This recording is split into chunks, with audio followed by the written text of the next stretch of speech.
مسئلہ نمبر 10، نماز کے بعد اجتماعی دعا. بعض لوگوں کو دعا کرنا غلط کہ کیسے لوگ ہیں. بعض لوگ بولتے ہیں ہاں تمہارے پاس بہت ہے، تمہارے پاس سعودی سے آ رہا نا، تو تم کو مانگنے کی ضرورت کیا ہے، تمہارے پاس تو پیٹرو ڈالر ہے، مت مانگو. ہم لوگ غریب لوگ ہیں، ہم لوگ ہندوستان والے ہیں، ہم لوگ اللہ سے مانگتے ہیں. تو اس طرح سے لوگ، ہر آدمی کی جو بھی یعنی سوچ کا منتہا ہوتا ہے، اس کے اعتبار سے اس کی زبان میں رونق پیدا ہوتی ہے. ہمارا کہنا یہ ہے کہ دعا فی نفسی ہی اچھی چیز ہے، لیکن جیسے آپ اذان ہوتے ہی اجتماعی دعا نہیں کرتے، ویسے ہم جماعت ہونے کے بعد اجتماعی دعا نہیں کرتے. اگر کل کو ہم لوگ سب مل کے مسجد کے اندر جیسی اذان ہوئی، مؤذن صاحب ادھر آؤ چلو دعا کریں گے، اور کیوں کیا ہوا ان کو؟ بولے اذان ہوئی نا، اذان کے بعد دعا قبول ہوتی کہ نہیں ہوتی؟ اذان کے بعد دعا قبول ہوتی ہے. تو اجتماعی دعا کریں گے، کوئی نہیں کرے گا. کہاں سے نیا نکال رہے، مجھ کو یہاں سے مؤذن کو نکال دیں گے، امام صاحب کو بھی نکالیں گے، کیا نیا نکالیں؟ تو کہیں ثابت نہیں ہے، ثابت نہیں اس لیے نہیں کر رہے ہیں. جماعت کے بعد فرض نماز کے بعد اجتماعی دعا امام اور سارے مقتدیوں کا کرنا، اس کا بھی کوئی ثبوت نہیں ہے. اللہ کے نبی صلی اللہ علیہ وسلم کا کسی چیز کو نہیں کرنے کی دلیل ہے، کرنے کی دلیل ہے. سمجھ میں آ رہی بات؟ آپ صلی اللہ علیہ وسلم عید کی نماز کے لیے اذان دیتے تھے، حضرت بلال کو بولتے تھے عید کی نماز کے لیے اذان دو. نہیں.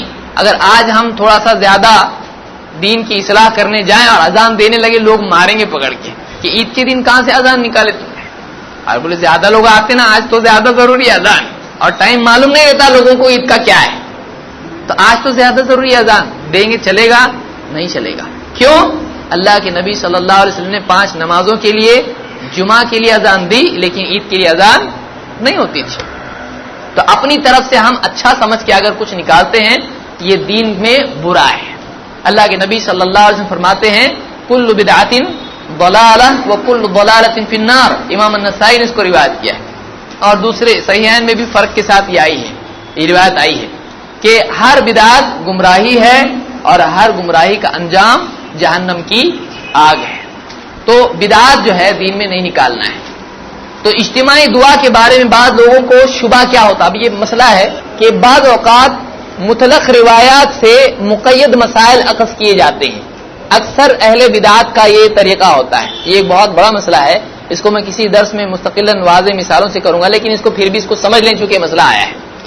مطلق روایت ہے، کسی چیز کی فضیلت کی روایت ہوتی ہے، اس کو کسی خاص جگہ فٹ کرتے ہیں.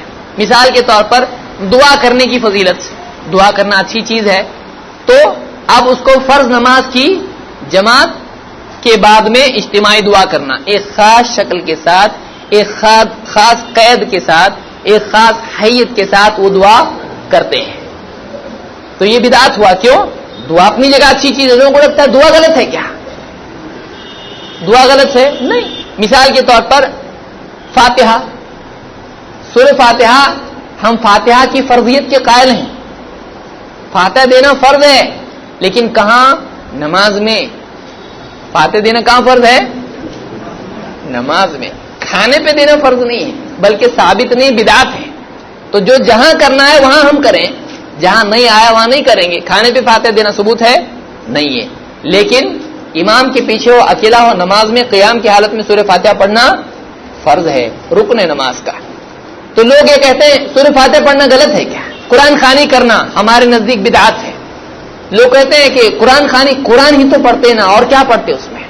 قوالی پڑھتے ہیں اس میں، کوئی اور کتاب پڑھتے ہیں، کیا ہے؟ قرآن پڑھ رہے ہیں نا.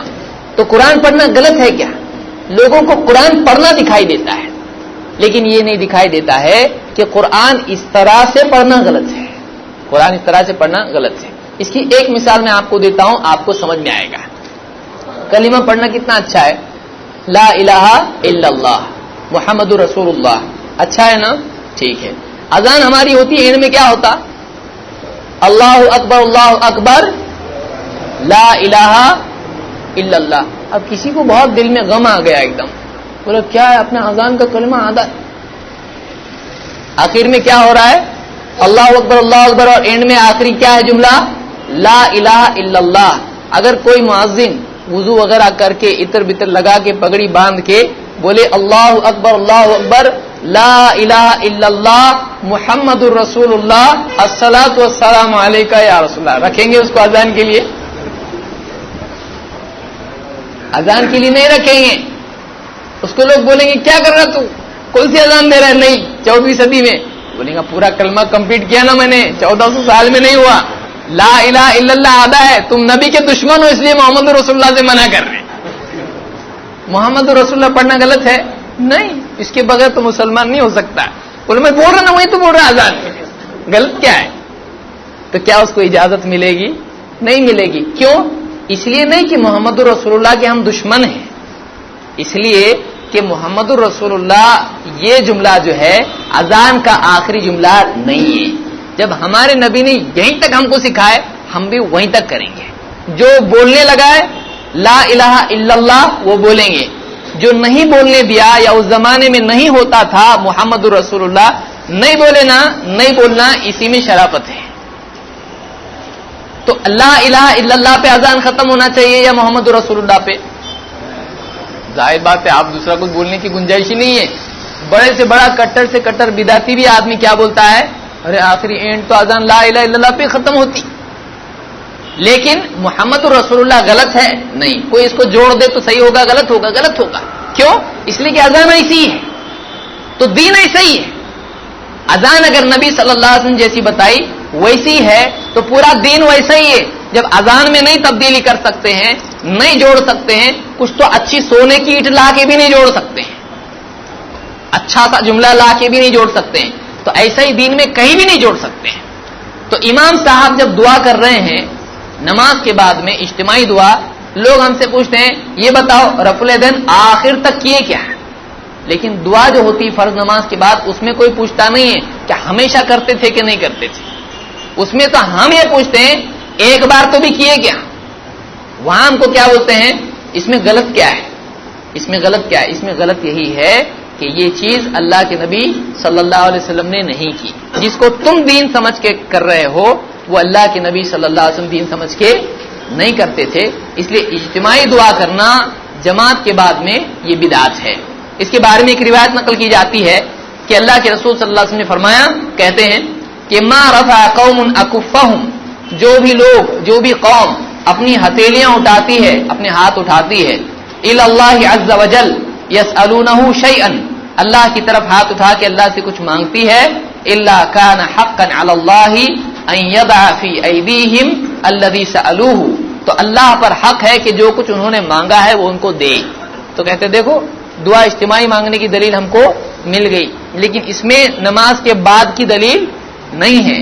اگر کوئی نماز کے بعد پہ فٹ کرتا ہے تو اس کو اذان کے بعد بھی فٹ کوئی کر دے گا، تو کیوں اس کو منع کیا جائے گا؟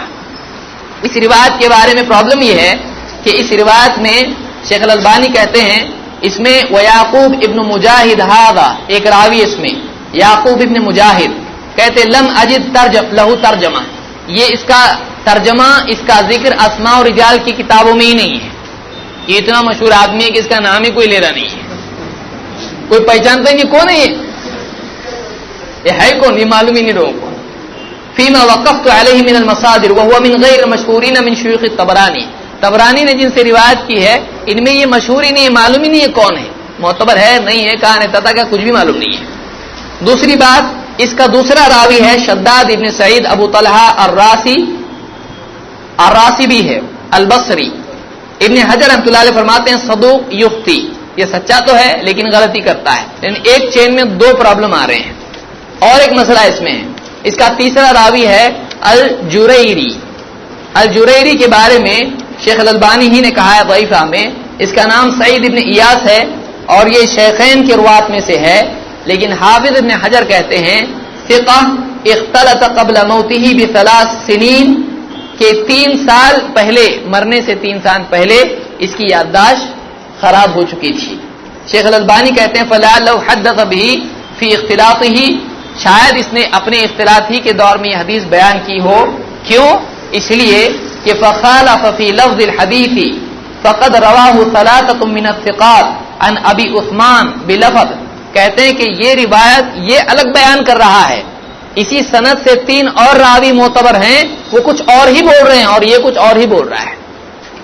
تو وہ تین کیا کہہ رہے ہیں؟ ان کی روایت معتبر راوی کیا کہہ رہے ہیں کہ اللہ کے نبی صلی اللہ علیہ وسلم نے کیا فرمایا؟